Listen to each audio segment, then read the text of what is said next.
అన్నా నేను ఒక షాకింగ్ న్యూస్ విన్నానన్నా. అంటే మీకు కొంచెం ఓవర్ అనిపించినా, మీరు నన్ను కొట్టినా, తిట్టినా సరే నాకు లైట్‌గా ఓవర్ అనిపించిందన్నా. అంటే ఏంటి వేరే స్టేట్స్ నుంచి కూడా స్విగ్గీ చేసుకుంటున్నారని బయట టాక్. అందరూ నా ఫుడ్ గురించే. రాజమౌళి గారు, నువ్వు అందరూ. యాహ్! నేను అప్పుడప్పుడు వేరే స్టేట్‌ల నుంచి కూడా స్విగ్గీ తెప్పిస్తాను. యాహ్! సో, బాంబేలో షూటింగ్ ఆదిపురుష్ చేస్తున్నాం. చేస్తుంటే ఓం రావుతో అందరూ కూర్చున్నాం. అందరూ అది చీట్ మీల్ ఆ రోజు. సీరియస్ స్పెషల్ ఏం చేద్దాం, బాంబే కాదు నీకు స్పెషల్ ఫుడ్ తెప్పిస్తా అన్న. ఏం తెప్పిస్తామంటే చెన్నై చెన్నై ఫుడ్ తెప్పిస్తా అన్న. ఓకే. అయితే చెన్నై ఫుడ్ అని చెప్పి వెయిట్ చేస్తున్నాడు. 10 అయింది, 9 అయింది. ఏంటిది ఫుడ్ రావట్లేదని, నువ్వు ఇవన్నీ తినకు, ఈరోజు చెన్నై ఫుడ్ తినాలని. సరే ఓకే, వెయిట్ చేస్తున్నా. 2 అవర్స్ అయింది, 3 ఇంకెంతసేపు అనండి. ఉండు మరి రావాలి కదా, వస్తుందండి. ఎక్కడి నుంచి వస్తుందండి? చెన్నై నుంచి వస్తుంది. చెన్నై నుంచి రావడం ఫుడ్. నేను ఇంకా చెన్నై అంటే తమిళ ఫుడ్ ఉంటాయి కదా, తమిళనాడు ఫుడ్, ఆంధ్ర ఫుడ్ అలా ఉంటాయి కదా. లేదు, చెన్నై నుంచి ఫుడ్ వస్తుంది. చెన్నై నుంచి ఎలా వస్తున్నాడు? ఒకడు వస్తున్నాడు క్యారేజ్ పెట్టుకుని, బ్యాగ్ నుంచి వేసుకుని చెన్నై ఫ్లైట్ ఎక్కువ వస్తున్నాడు. అదేంటది చెన్నై మరి వేడి వేడిగా రావాలి కదా టైంకి. సో వేడి క్యారేజ్లో పెట్టుకుని వచ్చి ఆడొచ్చి పెట్టి నువ్వు మామూలుడు కాదే, నేను లైఫ్లో ఇలాంటి వాడిని ఎక్కడ చూడలేదు. చెన్నై నుంచి క్యారేజీలు పెట్టుకుని ఆ మసాలా స్మెల్ వేసుకుని ఫ్లైట్లో పెట్టి రావాలి వేడి వేడిగా. ఆపం, విడియాపం అవి చాలా మిస్ అవుతాను.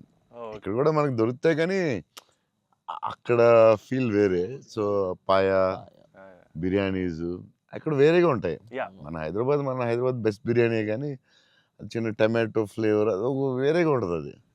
సో అప్పుడు మిస్ అయినప్పుడు చెన్నై తెప్పిస్తూ ఉంటాను. షాక్ అవుతూ ఉంటారు అందరూ. ఈసారి చీట్ మీల్ అప్పుడప్పుడు ఈసారి ఎక్కడ అంటే ఏదో స్టేట్ నుంచి వస్తూ ఉంటుంది.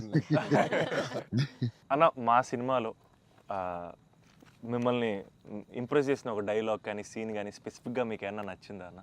అదే last caption, life is about sudden goodbyes and handle with care అనేది ఉంది. నాకు అది ఆ క్యాప్షన్ పడగానే ఆఫ్టర్ ద మూవీ నాకైతే ఒక 15-20 మినిట్స్ పట్టింది అజయ్కి చూసి మెసేజ్ చేసి.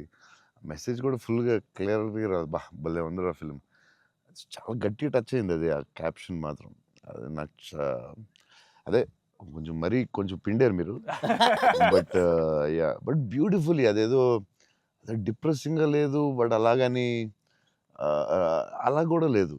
డార్క్ ఫిల్మ్ లాగా ఏం లేదు. It's very beautiful, very very beautiful. నాకైతే దిస్ ఫిలిం చాలా సంవత్సరాలు ఉంటుందని నా ఫీలింగ్. సో అమ్మాయి డైలాగ్ చెప్తాను అనేది, ఇట్స్ సంతోష్ డైలాగ్ అది.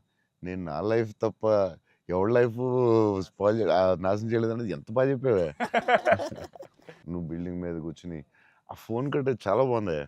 వాళ్ళిద్దరు మూమెంట్ స్టార్ట్ అయ్యాక దెన్ అగైన్ పైకి వెళ్ళి ఫోన్ మాట్లాడడం చాలా బ్యూటిఫుల్ ఉంది. నాకు అది చాలా బాగా నచ్చింది. అది నార్మలీ ఇట్స్ నెక్స్ట్ స్టెప్ కదా, అక్కడ ఆపి ఫోన్లో మాట్లాడి అక్కడి నుంచి ఇంకో స్టెప్ వెళ్ళి ఫోన్లో ఒక స్టేజ్కి వెళ్ళిన తర్వాత ఇట్స్ వెరీ వెరీ నైస్. చాలా బాగుంది. థ్యాంక్స్ అన్న. ఇంటర్వెల్ నీ మీద కోపం వచ్చింది. పాప అంత కష్టపడి అమ్మాయి చేస్తే నువ్వు సడన్ గా మారిపోయి.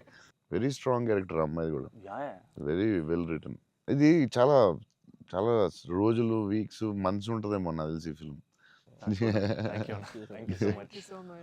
అండ్ నాకు అజయ్ చెప్పాడు, సంతోష్ వాజ్ లైక్ మధ్యలో సినిమా యాజ్ యూజువల్ అందరూ ఒక సినిమా రిలీజ్ అయినా ఇది కొంచెం చేయాలి, ఓ డాన్స్ పెట్టాలి అది అంటే, సంతోష్ వాజ్ వెరీ అటమెంట్ లైక్ లేదు